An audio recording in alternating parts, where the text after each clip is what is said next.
안녕하세요 여러분. 오늘은 테니스에 대해서 알아보도록 하겠습니다. 먼저 테니스의 역사, 경기장의 규격, 경기장의 종류, 경기 구성 및 경기 규칙 순서대로 알아보도록 하겠습니다. 그럼 시작하겠습니다. 먼저 테니스의 역사에 대해서 간략하게 살펴보도록 하겠습니다. 테니스는 11세기 프랑스 귀족과 수도사에 의해서 시작이 되었고요. 이때 당시 라폼무라고 해서 손바닥으로 치는 놀이였고 라켓은 없었습니다. 13세기 와서 주드폼무라는 형태로 발전이 되었고요. 주드폼무라는 단어의 뜻은 손바닥으로 행해지는 놀이라고 생각하시면 되겠습니다. 14세기에는 영국의 왕실 귀족들에게 전파되었고요. 그러니까 14세기 와서는 프랑스에서도 영국에서도 주드폼무라는 놀이가 유행이 되었던 것이죠.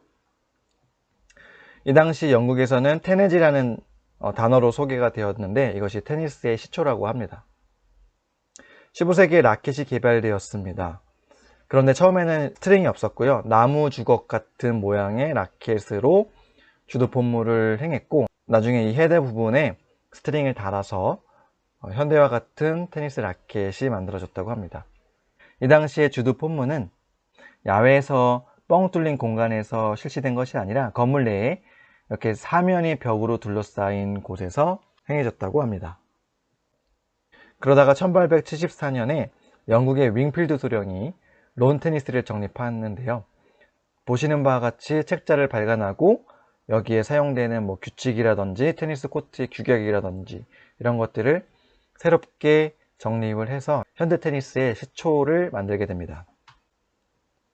1877년에는 윈블던 대회가 개막되는데 이때 당시 테니스는 그렇게 유명하지 않았고요. 크리켓이라는 스포츠가 더 유명했습니다. 그래서 크리켓 스포츠를 열 때 이 테니스 대회를 처음으로 같이 열게 되었고요. 이것이 나중에 윈블던 대회의 시초가 되었던 것이죠. 1896년도에는 제1회 아테네 올림픽 정식 종목으로 채택되었습니다. 다음은 경기장 규격입니다. 베이스라인, 엔드라인이라고도 하죠. 베이스라인 있고요. 사이드 라인, 맨 오른쪽 라인 또는 맨 왼쪽 라인이 사이드 라인, 복식 사이드 라인입니다. 11.85m입니다. 다음 그 안쪽으로 단식 사이드 라인이 있고요. 그 다음에 서비스 라인 있습니다. 그리고 여기는 센터 서비스 라인. 그래서 가로 서비스 라인, 세로 서비스 라인 해서 이쪽이 모두 서비스 존인 것이죠. 서비스 구역인 것입니다. 오른쪽 존을 듀스 코트 또는 라이트 서비스 코트라고도 하고 왼쪽 존을 에드 코트 또는 레프트 서비스 코트라고 합니다. 여기서 듀스 코트라고 하는 이유는 듀스라는 것은 뒤에서 다시 한번 자세하게 설명하겠습니다. 듀스일 때는 서버가 오른쪽에서 서비스를 넣는데 네트를 바라보고 섰을 때요. 서브는 대각선으로 넣어야 되는데 듀스일 때는 네트를 바라보고 섰을 때 오른쪽에서 넣는 겁니다. 그러면 대각선 방향이니까 이쪽 방향에 있는 존에 넣어야 되겠죠. 이쪽 방향에 있는 서비스 코트에 넣어야 되기 때문에 이거를 또 듀스 코트라고도 얘기하고요. 듀스 상황에서 한 점을 누군가가 땄어요. 그럴 경우를 우리는 에드라고 하는데 이때는 왼쪽에서 서브를 넣습니다. 그럼 대각선 방향에 있는 서비스 코트에 넣어야 되니까 이쪽에다 넣어야 되겠죠. 그래서 이쪽 코트를 또 에드 코트라고도 합니다. 다음은 백코트, 이 뒤쪽 부분을 백코트라고 하고 있습니다. 네트 높이는 1.07m입니다. 다음은 경기장 종류입니다. 글래스 코트 또는 롱 코트라고도 하고요. 잔디 코트를 얘기하는 거죠. 특징을 보면 표면 마찰력이 낮아요. 그래서 바운드가 낮고 공의 속도가 상당히 빠른 특징을 갖고 있습니다. 그래서 서브를 되게 강하게 넣는 선수에게 유리해요. 최근에는 이게 너무 볼이 빠르다고 해서 표면 마찰력이 높은 잔디를 사용하고 있다고 합니다. 단점으로는 잔디가 관리하기 힘들잖아요. 그렇죠? 그래서 유지비가 많이 들고요. 대표적인 사용처는 세계 4대 테니스 대회 중에 가장 역사가 오래된 윈블던 대회에서 많이 사용하고 있습니다. 다음은 클레이 코트입니다. 점토질의 흙으로 조성되어 있고요. 글래스 코트랑 반대로 표면 마찰력이 높습니다.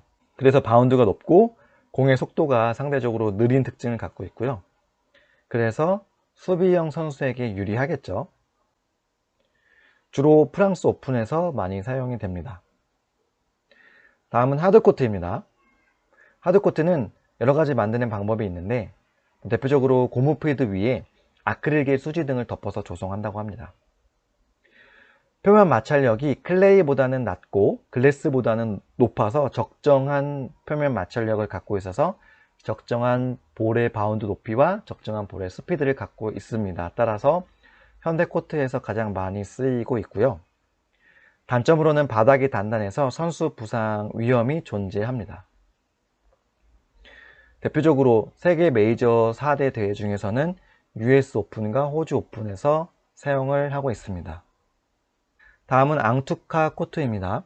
클레이 코트의 일종이고요. 녹도를 갈고 여기에 물을 부어 만들었습니다. 흡습성, 그러니까 수분을 흡수하는 성질이 좋아서 비가 와도 빠른 시간 내에 다시 건조가 돼서 사용이 가능합니다. 소나기가 자주 오는 유럽이나 동남아에서 많이 사용이 되고요. 프랑스에서 개발이 되었기 때문에 세계 4대 메이저 대회 중에서 프랑스 오픈에서 사용을 하고 있습니다. 이 4가지 코트가 가장 많이 사용되는 코트고요. 그 외에도 다양한 재질의 코트가 사용되고 있는데 그 다양한 재질의 코트 중에서는 카페트 코트가 제일 많이 사용이 됩니다. 주로 실내에서 사용이 많이 되고요. 이게 표면 마찰력이 잔디 코트만큼 낮아요. 그래서 잔디 코트만큼 빠르고 낮게 바운드 되고 속도가 유지가 됩니다. 다음으로 경기 구성입니다. 먼저 가장 낮은 점수 단위가 포인트고요. 포인트는 4점으로 이루어져 있습니다. 이 4포인트를 다 획득하게 되면 한 게임을 이기게 되는 거고요. 이 게임은 총 6게임으로 이루어져 있습니다. 그리고 이 6게임을 모두 이기면 한 세트를 이기게 되는 것이고요. 이 세트는 5세트 또는 3세트로 이루어져 있는데 5세트 중에 3세트를 선취하게 되는 경우가 있고 3세트 중에 2세트를 선취하게 되는 경우도 있습니다. 전자의 경우는 남자 단식이나 복식에 해당하고요. 후자의 경우는 남자 단식 또는 복식, 여자 단식 또는 복식, 혼합 복식에 해당합니다.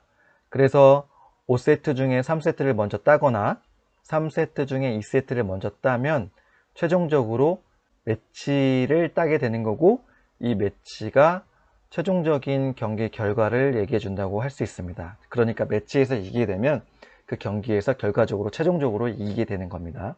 정리하면 포인트, 게임, 세트, 매치로 구성이 되고 포인트는 4점, 게임은 6경기, 세트는 5세트 내지 3세트로 이루어져 있다고 이해하시면 되겠습니다. 포인트를 좀 더 구체적으로 보면요.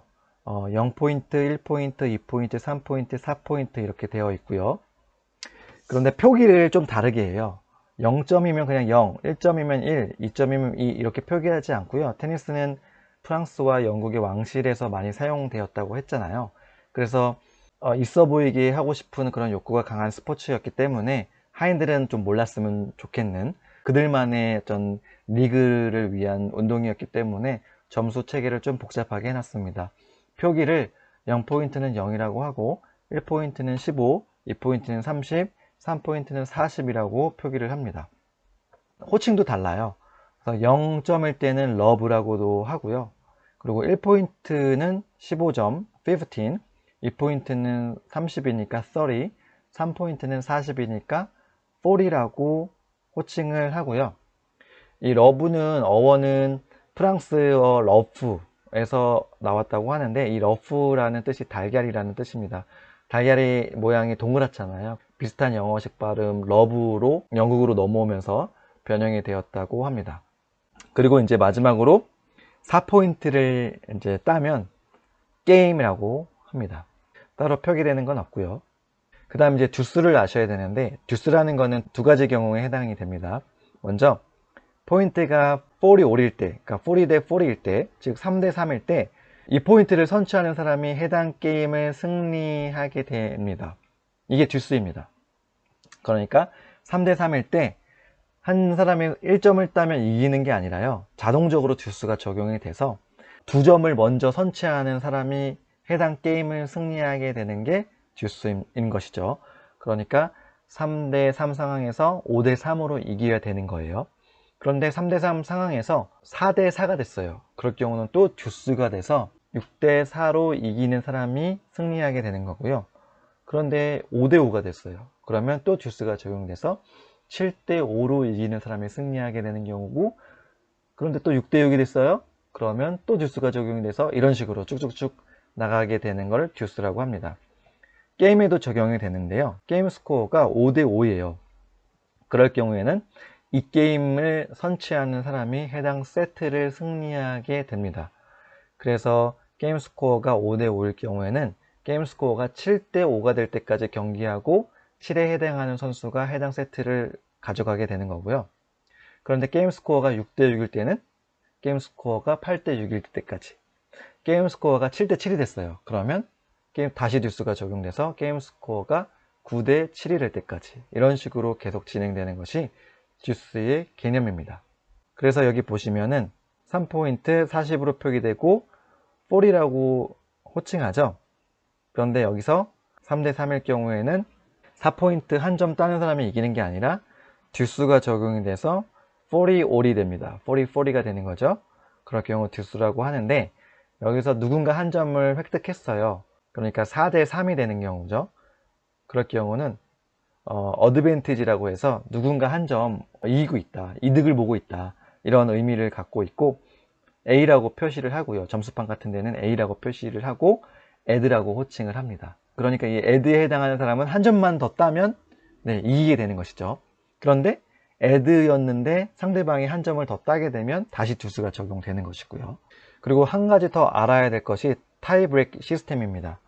타이브레이크 정의는 뭐냐면, 게임 듀스가 계속하여 발생할 경우, 그러니까 언제부터 듀스가 적용되죠? 게임은 6게임으로 이루어져 있는데 게임 점수가 5대5일 경우부터 게임 듀스가 적용이 되는 거잖아요.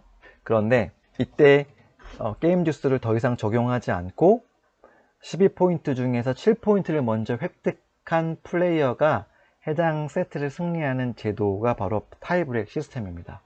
왜 이런 제도를 도입하느냐? 너무 듀스가 계속 진행되면 경기가 지루해지잖아요.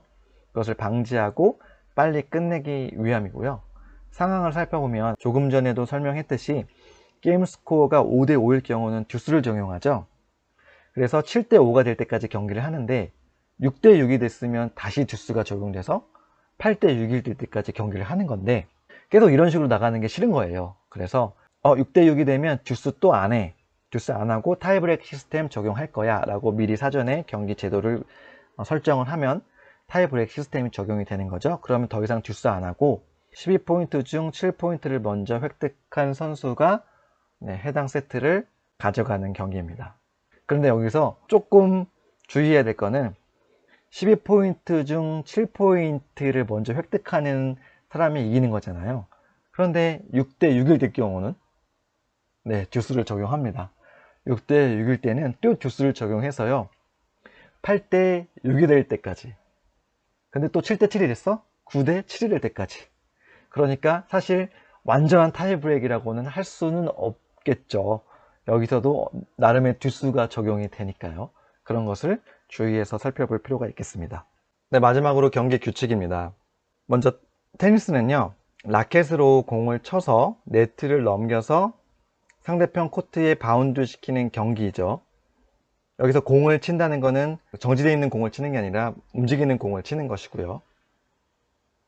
이때 넘어온 공을 한 번씩만 쳐야지 고의적으로 2번 이상 치면 폴트입니다. 즉 반칙이라는 얘기고요. 상대방이 1점을 획득하게 되는데 이거를 더블 히트라고 해요. 그런데 여기서 중요한 거는 고의적이라는 단어입니다. 고의적으로 2번 치는 거는 폴트인데, 비고의적, 라켓에 실수로 2번 맞아서 상대편 코트로 넘어가는 거, 이런 거는 폴트가 아닙니다. 다음으로 자신의 코트에 넘어온 공이 2번 바운드 되기 전에 쳐서 상대편 코트로 넘어가야 합니다. 여기서 2번 바운드 되기 전이 상당히 중요한데요. 자신의 코트로 넘어온 공을 바로 치거나, 이걸 발리라고 하죠. 또는 한 번 바운드 된 공을 쳐야지 2번 바운드 됐을 때는 내가 잘못한 겁니다. 상대편에게 1점을 주는 거예요. 이런 규칙이 있고요. 가장 기본적인 규칙입니다. 다음으로 내가 친 공이 네트에 걸려서 상대편 코트로 넘어가지 못하거나 아니면 상대편 코트로 넘어가긴 했는데 라인 밖으로 아웃된 경우, 이런 경우도 폴트입니다. 이 세 가지가 테니스 경기를 이해할 수 있는 가장 기본적인 경기 규칙이라고 생각하시면 되고요. 그 밖에 디테일한 몇 가지 규칙을 더 알아보도록 하겠습니다. 먼저 경기를 시작하려면 서브부터 시작을 해야 되니까 서브에 대한 규칙을 알아보도록 하겠습니다. 서브는 한 게임당 한 사람이 실시를 하거든요. 그래서 경기를 시작했을 때 네트를 바라보고 서 있는 상태에서 오른쪽에서부터 시작을 합니다. 그리고 서브를 넣는 구역은요, 단식 같은 경우는 여기 센터 마크와 단식 사이드 라인, 이 라인 안에서, 그리고 베이스 라인 뒤쪽, 그러니까 베이스 라인 뒤쪽, 사이드 라인 안쪽, 센터 마크 안쪽 해서 이 공간에서만 서브를 넣을 수 있고요. 서브는 무조건 대각선으로 넣어야 되겠죠. 대각선으로 넣을 때 내 코트에 바운드 되면 안 되고 바로 넘어서 상대편 코트 이 대각선 서비스 코트에 들어가야 될 겁니다. 그런데 이 리시버는 어디든 서도 상관이 없습니다. 여기서도 되고요, 여기서도 되고요, 여기 있어도 되고 여기 있어도 돼요. 내가 받기 편한 곳에 서 있으면 됩니다. 근데 주로 바로 치지 못하기 때문에 이 서비스 코트 안에 들어가는 건 상당히 위험하고 이쪽 백코트 구역이나 아니면 베이스라인 뒤쪽에 주로 머물러 있습니다. 그래서 한 게임이 끝나면 상대 플레이어가 다음 게임 서브를 실시합니다. 한 게임 내에서는 한 사람이 다 계속 서비스 하는 거예요. 그리고 그 게임이 끝나면 이 게임째는 상대방이 서비스 하는 거고 3게임째는 다시 내가 서비스 하는 거고 이렇게 돌아가는 시스템이고요. 서브된 공이 바운드 되기 전에 리턴하면 실점, 그러니까 상대방이 득점하는 겁니다. 1포인트당 서브 기회는 2번입니다. 그러니까 여기서 서브를 넣었어요. 그런데 내가 네트에 걸려서 서비스가 폴트 됐어요. 그럴 경우에는 상대방 득점이 아니라 한 번의 기회를 더 줍니다. 그런데 두 번째 서브에서도 네트에 걸렸어요. 그러면 상대방이 득점하는 경우가 되는 거고요. 여기 나와 있죠. 2회 모두 폴트하면 상대방이 1포인트를 득점하게 되고요. 두 플레이어의 포인트 합계가 0 또는 짝수일 때 오른쪽에서 서브하고 홀수일 때는 왼쪽에서 서브를 시도합니다. 무슨 얘기냐면 그러니까 처음에 경기를 시작할 때는 0대0 상황이잖아요. 그러니까 두 플레이어의 점수 합계는 0이죠. 그럴 때는 이제 서버가 오른쪽에서 서브를 하는 거예요. 네트를 바라봤을 때. 지금 이 상황이죠. 그런데 누군가 한 명이 1점을 획득했어요. 그러면 스코어가 1대0이 되겠죠. 그러면 두 플레이어의 점수 합계는 홀수입니다. 그럴 경우 이 플레이어는 다음 포인트는 왼쪽에서 진행을 해야 되겠죠. 그리고 나서 한 점을 또 누군가 냈어요. 그러면 나올 수 있는 점수의 경우의 수는 1대1 내지 2대0일 겁니다. 그럼 어떤 경우든 합치면 짝수잖아요. 2점이잖아요. 그럴 경우는 다시 오른쪽으로 나오는 거고요. 여기서 서비스를 하는 거고 여기서 서브를 하는 거고 또 한 점을 누군가 냈어요. 그럼 나올 수 있는 경우의 수는 3대0 또는 2대1이 될 겁니다. 그러면 어떤 경우든 두 선수의 포인트의 합은 3점이 되니까 홀수가 되잖아요. 그럼 다시 왼쪽으로 가게 되는 경우 왼쪽에서 서브를 하는 거죠. 쉽게 생각하면 내가 시작할 때 오른쪽에서 서브를 넣고 그 다음 포인트는 왼쪽, 그 다음 포인트는 오른쪽, 그 다음 포인트는 왼쪽 이렇게 생각하면 훨씬 쉽습니다. 다음으로 서브한 공이 네트에 맞고 상대편 코트에 바운드 되거나 상대편 선수에게 맞으면 레트라고 해서 다시 시도를 합니다. 근데 랠리 중에는 아니에요. 랠리 중에는 네트에 맞고 상대편 코트에 바운드 되어도 계속 그 랠리가 진행이 되어야 합니다. 경기 중 외부 변수, 즉 경기와 상관없는 공이 굴러 들어온다거나 아니면 관중석에서 뭔가 날라 들어온다거나 이럴 경우에는 경기가 방해를 받을 거 아니에요. 이럴 경우는 해당 포인트는 다시 진행되고요. 이것도 레트라고 합니다. 그리고 서브할 때 공을 토스한 다음에 헛스윙할 경우도 폴트가 되고요. 움직이면서 위치를 변경해서 서브할 경우는 폴트입니다.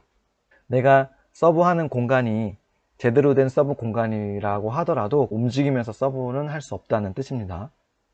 다음으로 공이 몸이나 옷에 닿을 경우 폴트입니다. 그러니까 내 잘못이에요. 공이 내 몸에 맞거나 내 옷에 닿을 경우는 내 잘못이고 상대편이 1점 가져가게 되고요.